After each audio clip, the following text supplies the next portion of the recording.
we meet again for more Sith Lords. I wanted a couple days to reflect on the entire series.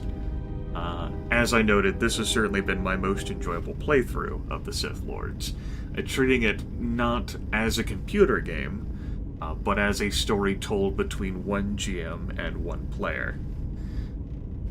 I really liked that spin on it.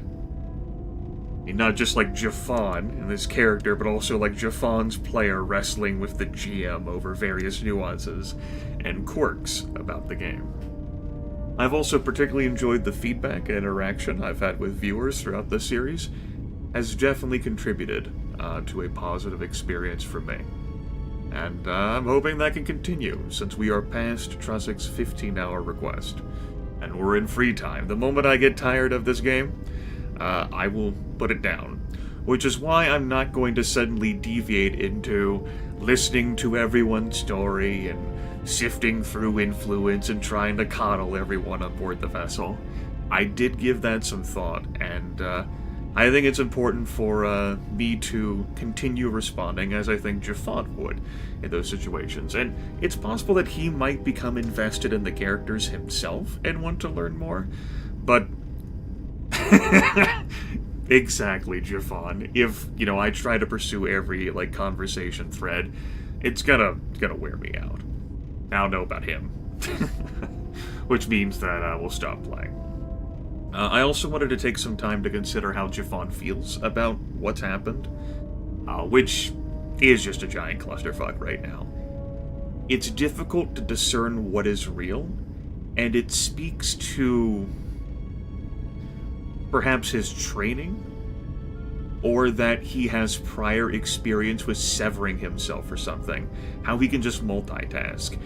How he just, takes this and just pushes it completely to the side. Whatever, I'm gonna think about something else. I wouldn't say it's due to, his disciplined willpower. Perhaps if he were wiser, he'd want to contemplate all of this more. Or maybe he is less wise because of how his brain is struggling with the weight of everything that's happened to him, where he's not exactly sure what is real. Some consideration has to be made for what T3 showed earlier, the trial video. But T3 has a proven track record of being kidnapped and separated from Jafan, and, droids can be deceived and duped, and that hollow video could certainly be suspect. What if that was something that was planted there, designed to trick Jafan, and there actually wasn't a whole trial thing? He doesn't know whether it's possible, but then again, he didn't know whether the crud that he could do was possible until he started doing it on the Paraga station. It's all up for grabs, and if he thinks about it too hard, it's gonna break his mind more than it already is. Which is why he needs to go to his fallbacks of drugs, and gambling, and women. There's also, something to think about, maybe, his whole exiledom, the trip he took after the Mandalorian Wars, was when he actually took up this, a whole, compulsive gambler, live or die on, the flip of a card or the roll of dice or whatever persona. And, the timeline of it all is just jumbled up in his brain. He's just got a lot to work through. But what he knows for sure is that he wants to get a hold of those Jedi Masters. If that hollow video is true, and what they said is true, then they may possess the keys to unlocking his memory and revealing the truth. Which is his primary hook for why, he wants to go along with the story that the GM has set forth. Jafan needs these people because he needs the answers. He's a bit terrified of what those answers could be, but he needs them.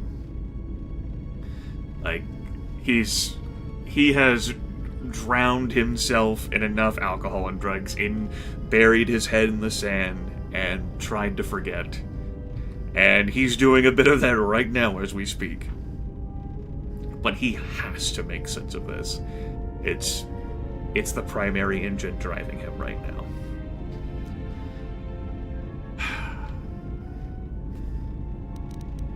He's certainly still selfish. There is no doubt about that. But Mama Kreia is like scolding and chiding influence. Has just made him take the path of least resistance in some situations, and in others, he's just willing to just, like, be like, what the hell? Alright, sure. Because it's his smooth, charismatic personality that, you know, just causes him to, like, bewitch people, I guess. Like Bao-Dur believes in Jafan, calls Jafan General. Apparently they may have experience together in the Mandalorian Wars. Jafan doesn't really know how reliable Bao-Dur is. He kind of seems weak. But there's no need to just, like, crush his spirit and break his heart over that. T3M4. It's not the victim's fault. They continue to be kidnapped. But T3 just seems to end up in a lot of poor situations. But that doesn't, like, astromech droids have a long history of personality quirks. And it seems that T3 did save Jafan's life. You know? And if that hollow bit of the trial is true, you know, T3 has definitely proven itself to be useful. If Atton crashes the ship again, I don't think Jafan and Atton could ever travel together. Which is in part why I'm making the ruling that we can't go to all of the locations open to us right now. Because the world's opened up a bit. And I know at least one other place we crash land. And I can't have that happen again. Let's take a look at the map. Right, so we have free reign to travel back to Telos. We can go to Onderon, Nar Shaddaa, Korriban, or Dantooine. Well, I know on one of these planets, you crash. And I think it's Onderon. Or Korriban. I'm not sure. I'm not gonna look it up. I don't want you to tell me.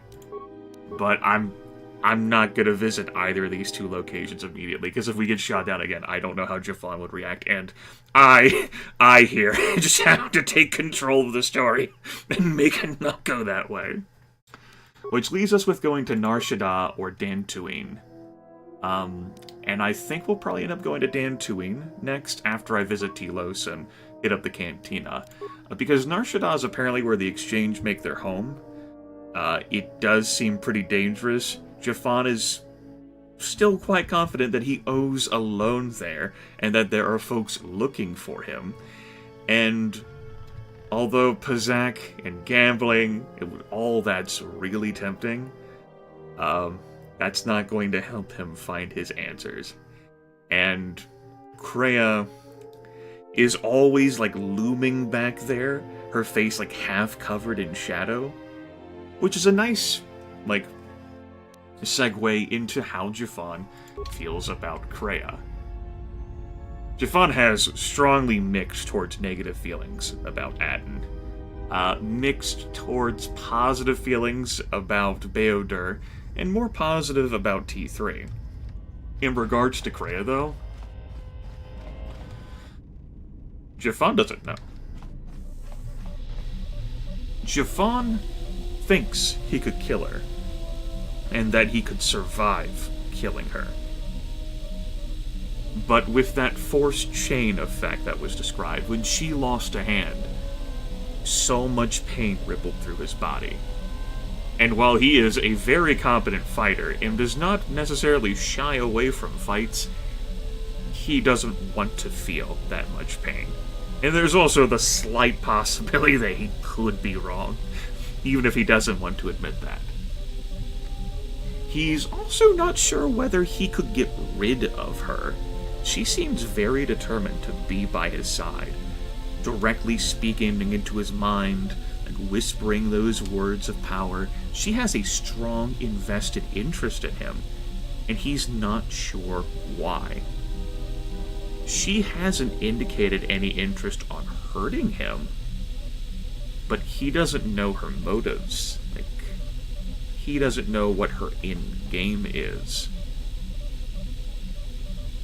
You know, she is very competent and capable, certainly. But he doesn't know, like, there's so little about her that he understands.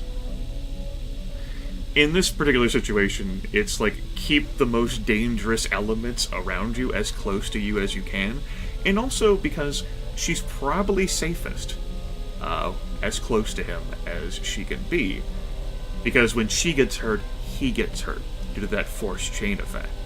And that's some bullshit. You know, there is a slight tinge of worry whenever she flings herself into melee combat, just goes, just flies like it right in, like Raiden in Mortal Kombat. Because, like, at any moment she could die, and Jafan doesn't know what that will do to him. Like, his life may be tethered to hers. And he's gotta find a way to fix that. And she doesn't sound like she likes it either. He doesn't know how the hell this happened. So that's a thing. There's also this HK unit. We can slot a control cluster into that. Jafan doesn't know exactly what's up with this, but, I mean, seems like a project enough to keep him busy. Some busy work. I like the lighting in here for him. So yeah, Jafan has definite interest in Kreia. He thinks that she's the most dangerous element on this ship, other than Atten continually crashing the ship. And he definitely wants to understand her more. She's got power and influence over him that he doesn't like, but he has to respect. Finally, there's Handmaiden, who just pretty much flung herself upon the group for reasons that he's not entirely sure. Maybe Atris sent the Handmaiden here to keep an eye on... he doesn't know. But she's actually going to be who we visit first. Jafan wants to understand her better. And it seems that the Achani best communicate through action, and that will allow Jafan to better stretch his body.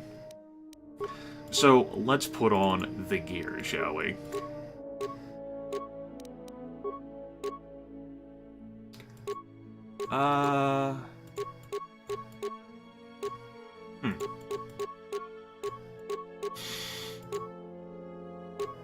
Let's go ahead and slap on the Infiltrator gloves.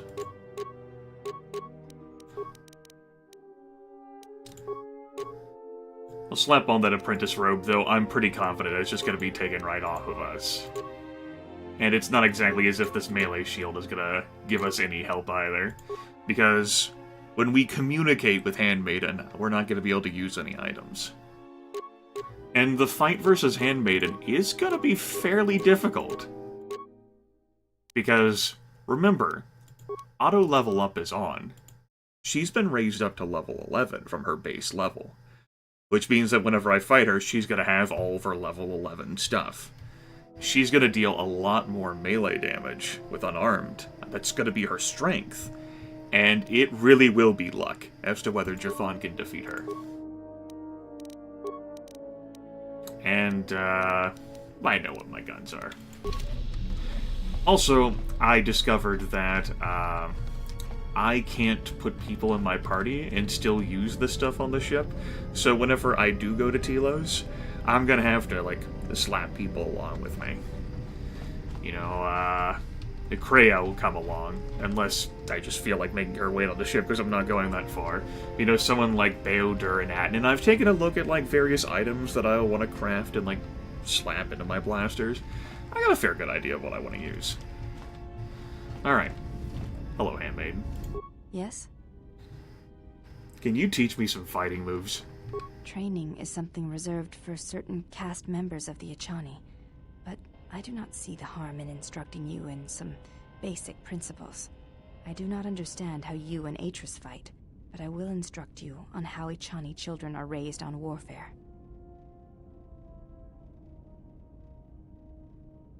That seems as good a place as any to begin. All Ichani fighting principles rely on foundations. If one does not understand the most basic of fighting moves, it is not possible to understand the higher tiers. It is similar to learning the alphabet of a language before being able to use words, then sentences. Can we dispense with the lecture and get on with this? You sound like Kreia. You are correct. Words are merely words, and they failed to communicate what I intend to teach you. As a foundation, I will instruct you in our elementary movements. The body itself is the first weapon you must master. It is not something that can be described. Let us duel, you and I, and that shall teach you more than my words can. Use only your hands and feet to strike at me, nothing else, or our combat shall be over. Do not resort to using any items or any force techniques you may possess. Such things will obstruct learning. These damn people and their rules designed to handicap Jafan.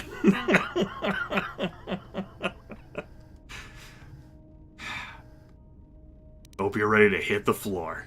Very well. I shall match my movements to resist your efforts. And do not hold back, or I will hurt you.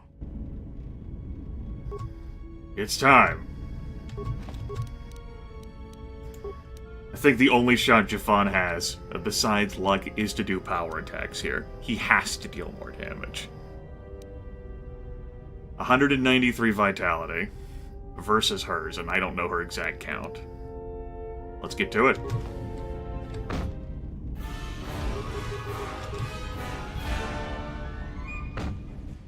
$25 damage. Oof.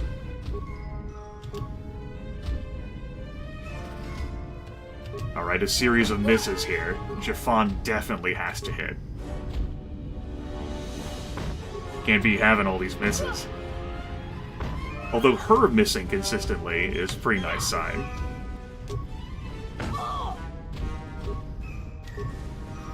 You know, Jafan's... Let's actually take a look at the combat rolls here, I'm curious. You know, you've got her making improved power attacks on us, sometimes normal attacks. She's got a base 11 with a strength mod of 2. I get some, so a modifier of 13. Versus his defense of 23. Meanwhile, she's only got a defense of 17, which does make her easier to hit, for sure, than the Handmaidens we fought on, in the Secret Academy. She just hits for more damage.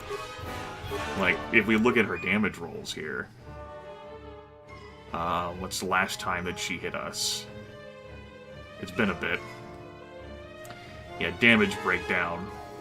Bonus damage of 21. That was an improved power attack, admittedly.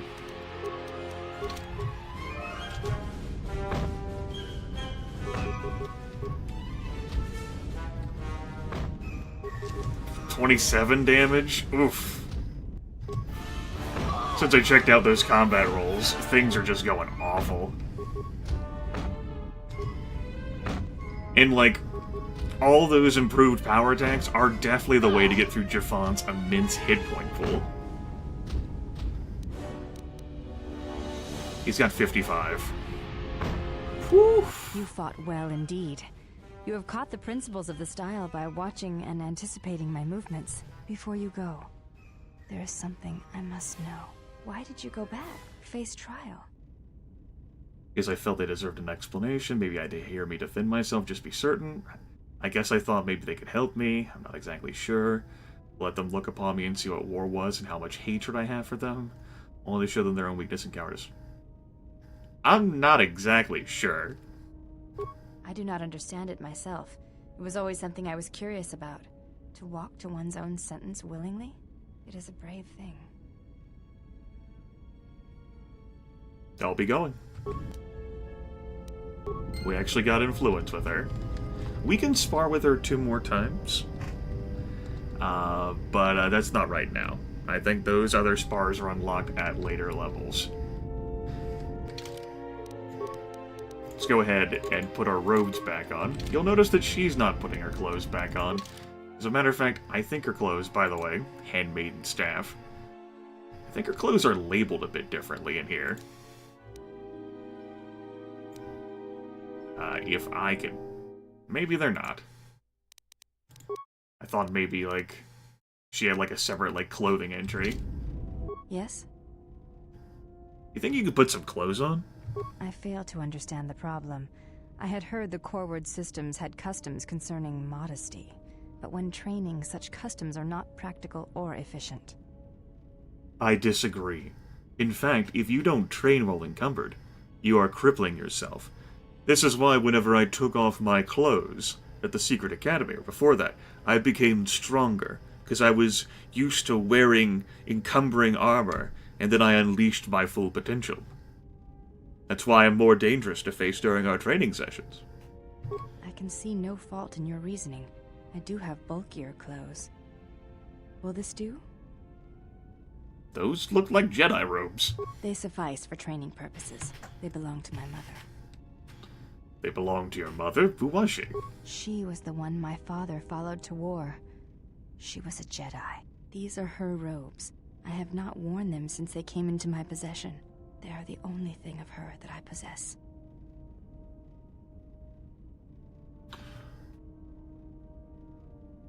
But whatever your feelings are concerning her, suppress them. She is gone. I think you misunderstand. I have no feelings concerning her at all. There is only curiosity. I never knew her. There is no absence of presence when there was nothing there to begin with. I miss only that I never knew her at all, and what it was about her that caused my father to follow her to war.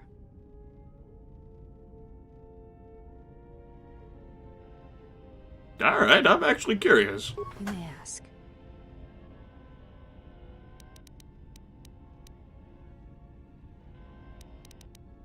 What were you doing before I got in here? I am training, so that if danger should strike, my body and my reflexes will be prepared. That, and I had forgotten how long hyperspace travel can be. If I do not have something to focus my attention on, I fear my sanity will erode as well. You could always play Pazak. I love Pazak. I mean, that's a good training step. I obviously don't expect you to be able to face me. What do you mean, Pazak? What, again? No, I do not trust him. At cards? That too. This is going to be a short journey if everyone's watching each other for betrayal. That is untrue. You and the Iridonian trust each other. Or at least the Iridonian trusts you. We heard much of the Iridonian when we served Atris. Atris believed that the Iridonian held the knowledge to restoring Telos. Is that why Atris was siphoning power to the Telos Academy? The reasons for such siphoning of power are complicated, and I do not know all the answers. But there is something greater being achieved. The teachings at the Academy must be preserved, even if it draws strength from Telos. Atris thought Beodur was the key to saving Telos? Yes. His skill with machines is something beyond which most can aspire to. His shield technology surpasses the designs of even the most skilled of Echani power architects. I do not realize if you know what it means to have such a one respect and follow you. The Iridonian allied himself with no one on the entire world of Telos, yet he will follow you at the risk of his life. His stance, in many ways, mirrors yours. Where he walks, he carries a world upon his shoulders, and like you, I do not know if he has ever faced it. Listen here. First off, Echani. That Iridonian has a name, okay? Second off, where the fuck did that come from? You never understand. Hidden away in your academy, listening to some Shuta who has never fought in the wars. I see. Forgive my words. They were poorly chosen.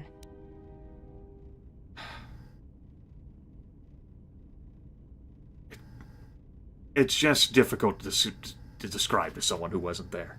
The Mandalorian Wars were like that for many. Many returned, who could not tell of their experiences in a way that could bring meaning to them. Never mind, I'll be going. This conversation is over. I'm done with this. Fucking stays in her damn secret academy, thinks that she could tell me about everything in life. What the hell, right? can't believe this shit. That was a great breaking point for that conversation.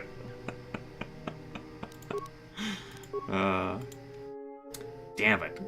Our powers, the powers I like to use. At least Night Valerie is more expensive. No. That's one argument for staying on the light path or walking that, right? Let's get our head in the game. How many more do we intend to gather to us? This ship is not the galaxy. There is only so much room.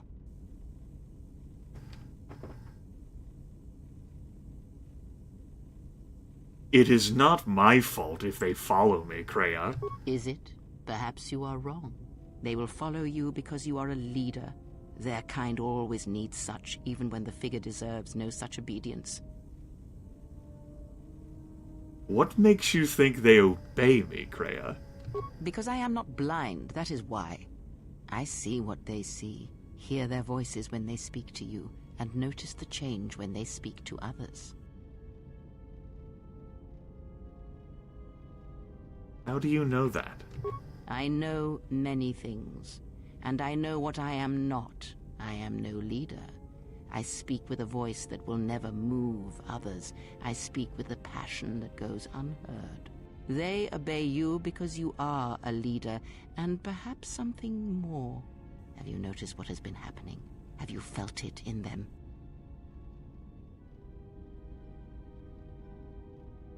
I think this is an awareness check my character can't pass.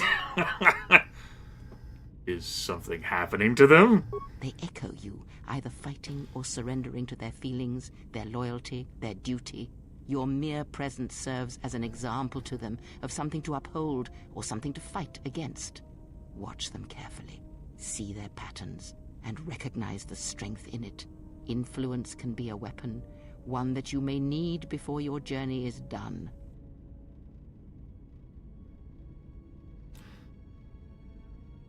This is basically the GM's way of conveying that your influence with characters, if it's high, can influence how they feel, like, you know, good or bad, you know, can influence, you know, their position on the light-dark spectrum. And what about you? I am but a mirror whose only purpose is to show you what your own eyes cannot yet see. I will think upon how my allies may be used then. Good, and then act upon it. It is a powerful tool to motivate others. That was Revan's way, I believe. It was a strength. What do you mean?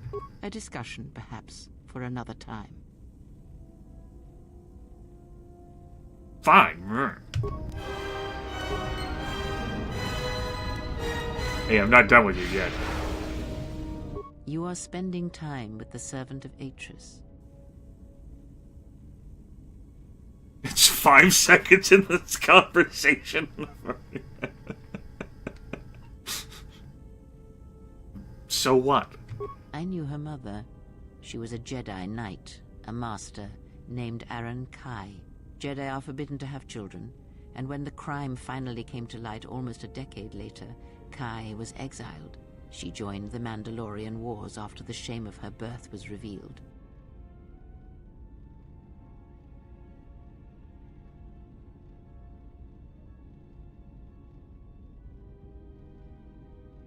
I don't remember her. Are you sure? Revan welcomed her, and she was said to be a skilled warrior, beautiful, and strong in the Force. The Force There was a hesitation there, flows strongly in the Kreia. blood of those born from Force sensitives. I doubt that Aaron was any different. If the servant of Atris is of her blood, then the potential lies within her. If you train her, if you teach her the ways of the Jedi, you will be asking her to break her oath to Atris. It would be best not to train her, and let the bloodline die with Telos.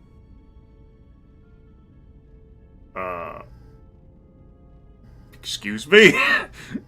Where did this come from? What? How could I even train her? I don't understand anything. You must train yourself first. The time will reveal itself. Yet if you persist as you have, building her trust, then you will be training her, whether you know it or not, until the choice is hers, not yours. Enough of this. I had questions for Before you. you continue questioning me, I hope your thoughts in the matter concerning this servant of Atris are clear. Spend time with her if you must, but recognize where your true loyalties lie, to the galaxy and yourself.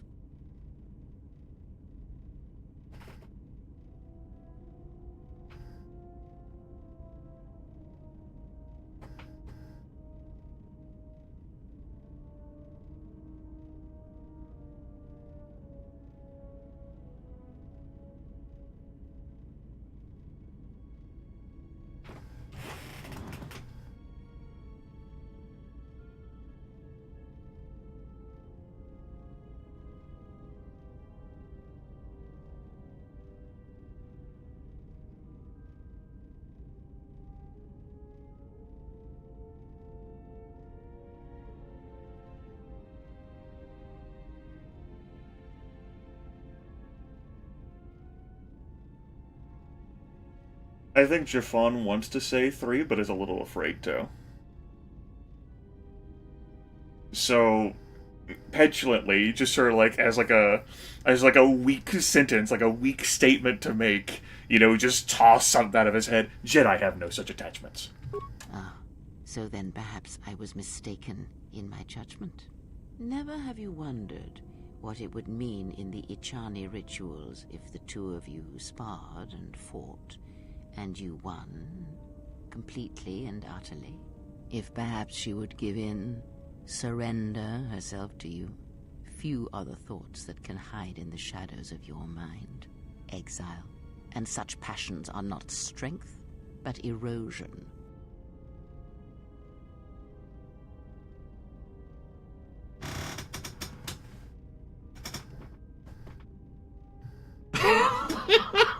What the fuck, man?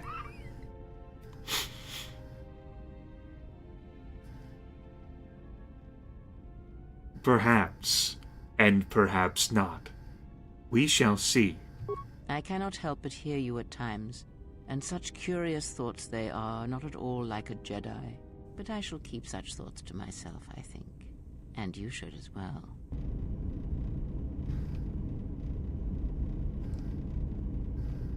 You fucking stand back up. We're not done yet. Yes? Have you come with questions? Yes, and I need some Ask, answers. and I will answer.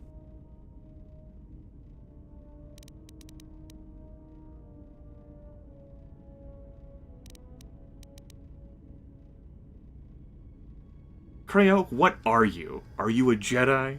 A Sith? Does it matter? Of course it does. Such titles allow you to break the galaxy into light and dark, categorize it. Perhaps I am neither, and I hold both as what they are, pieces of a whole. Know that I am your teacher, and that is enough.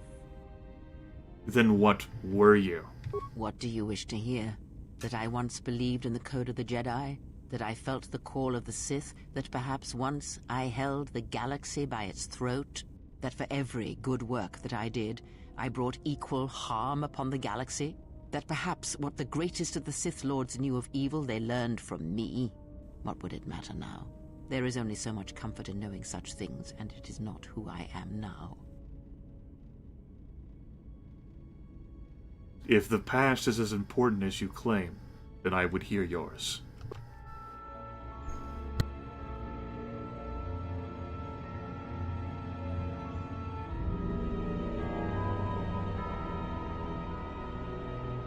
There are dark places in the galaxy where few tread, ancient centers of learning, of knowledge, but I did not walk alone. To be united by hatred is a fragile alliance at best.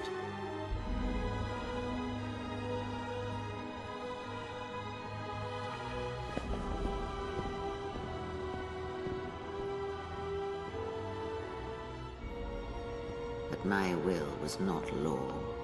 There were disagreements, ambition, and hunger for power.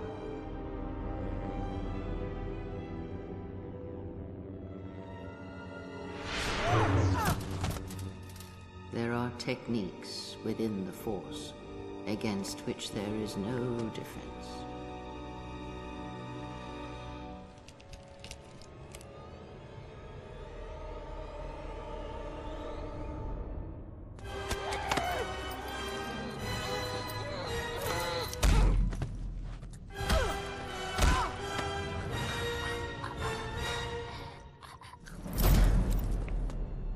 I was cast down, stripped of my power, exiled. I suffered indignities and fell into darkness. Learn from me, my mistakes, and use that knowledge to become greater than I. That is all I ask of you, and that is all I desire. In you all my hopes rest for the future, for the Force.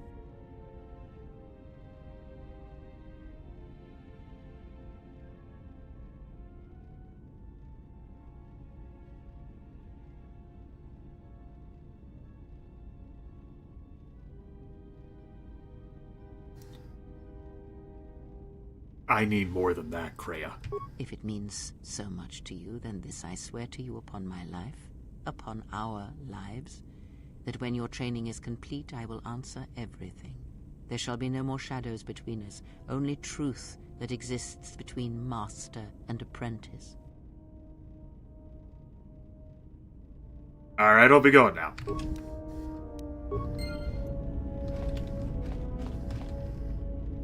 What the fuck was that?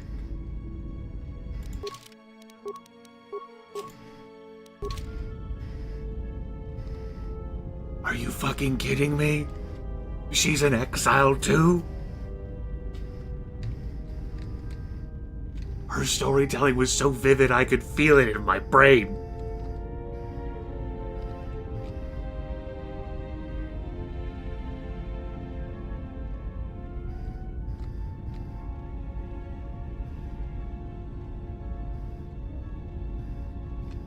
Fuck, she's placing all of her hopes in me?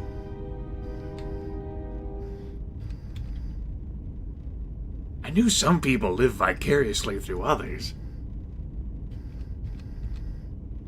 Dude.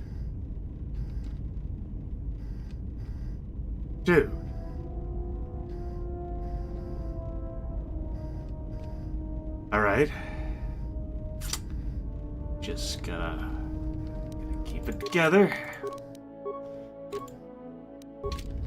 And we're gonna walk back in there. This conversation isn't over. Yes? Have you come with questions? I want you to teach me more about the Force.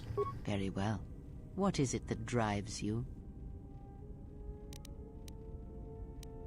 This bond we share, I would know more about it.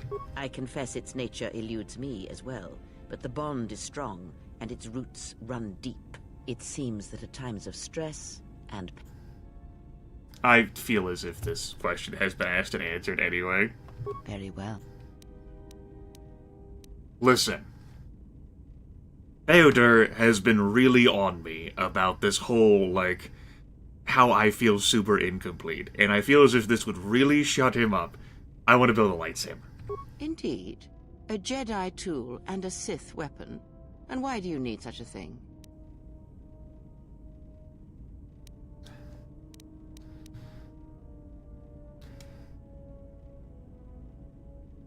I get a feeling that if I tell you my true reason, you will not help me do this. So I'm going to say something that I think will appeal to you. It represents power. Whenever everyone thinks of a lightsaber, they think of Jedi and Sith, and it can help me slaughter enemies quicker, faster, by making them give up. So I don't even have to shoot them. Then listen to me. There is much weight, much craving attached to such a tiny thing of light. For the male, it seems to have an inordinate importance. But we shall leave such male preoccupations for philosophers and cultural historians. A lightsaber, any weapon, only achieves worth in how it is wielded, in the effort, in the struggle of one who holds it. Such a weapon does not make a Jedi or a Sith, and at times it makes them much, much less than they are. See, this is what I thought. My blasters are superior. But no, seriously, how the hell do I make one? The knowledge has already been imparted to you. Upon our journey, the pieces shall fall into place. I hate your cryptic shit so much. I had other questions. Ask, and I will answer. Did you know Atris at all? I know her as much as I know any Jedi. If you have other questions, you may ask those, but on Atris, I can provide you no answers that you cannot find on your own. Ask, and I will answer.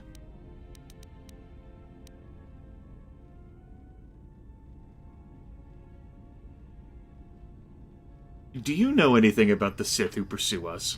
Nothing more than we already know, and anything else I know would be useless.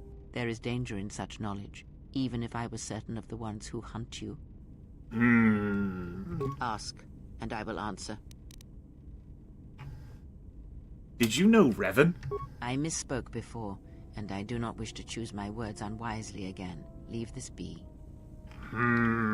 Ask, and I will answer. I had questions about how Revan amassed such a huge force against the Republic. A discussion, perhaps, for another time. Ask, and I will answer. What's wrong with your eyes? There is nothing wrong with my sight, if that is your question. I see all that I need, though the seeing of things flesh and blood has failed me some time ago. They were distractions only. There might be a way to heal your sight. There is nothing wrong with my eyes. They simply have atrophied from use. They are adequate to distinguish shapes, silhouettes. If need be, I could heal them, restore my sight. But sight can prove a distraction. When one relies on sight to perceive the world, it is like trying to stare at the galaxy through a crack in the door. But that is a lesson for another time. You must learn to see crude matter for what it is, before the veil is lifted. I had other questions. Ask, and I will answer. You're doing a distinct lack of answering here. You don't seem to like the Handmaiden. Why? There are countless reasons, and I have neither the time nor the patience to list them all.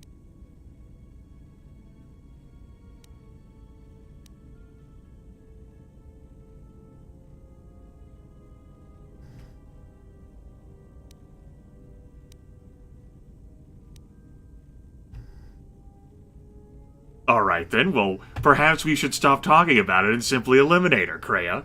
No, she may have her uses. I will abide her presence, and so should you. What the fuck? You're just like Atten. If you really don't like something, get rid of it. He says as he looks at Kreia.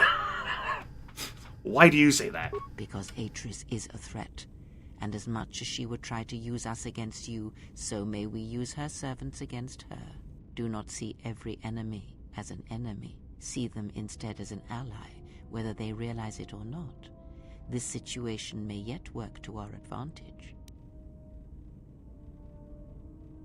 Agreed. We need every tool we can get if Atris tries anything. Good. That is the most to be done until events unfold, as I'm sure they will in time. I'll be going now. Oh. Oh, I guess I've triggered this. I guess we're doing this. Alright.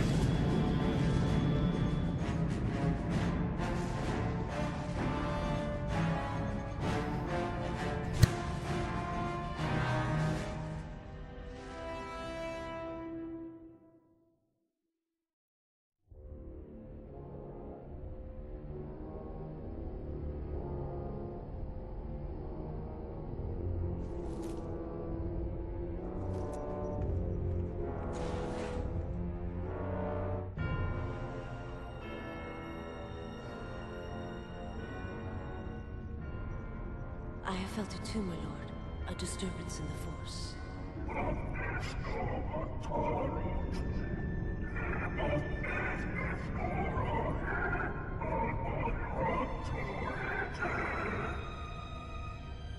It was difficult to make out, my lord. At first it was such a quiet thing.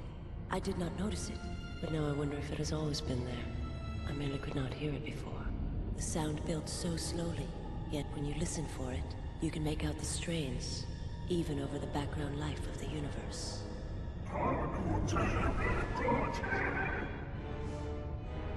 Do you feel it is a... You are the darkness in which all life dies, my lord.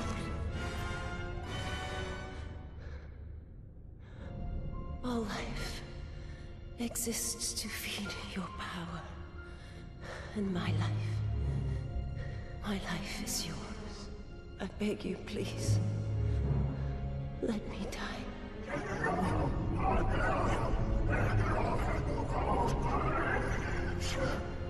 Yes, this disturbance echoes through the Force. I can follow it to its source and bring it to you.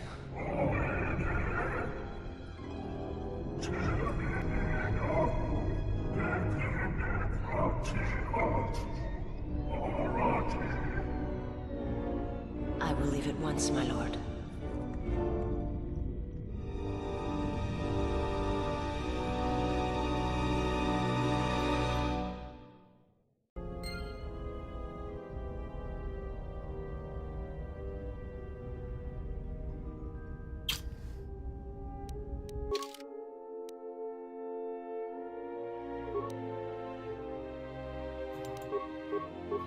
Tell Kreia what she wants to hear. Receive cryptic cutscene. As the GM decides, for whatever reason, that this will be the moment this event occurs between those two NPCs. And one of those NPCs will come looking for Jafan. But that's not gonna be for a little bit. I'm gonna break the episode here. But we're not done with Conversation Circlejerk 2017. There are strong frowny faces down at Kreia right now, and she knows it. Ask and I will answer my ass. Fucking cryptic bitch.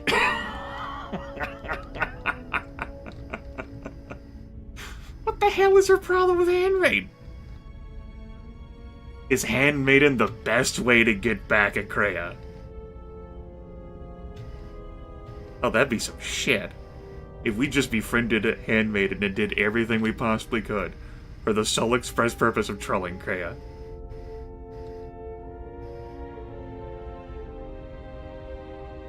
We'll have to give that some thought. See you next time.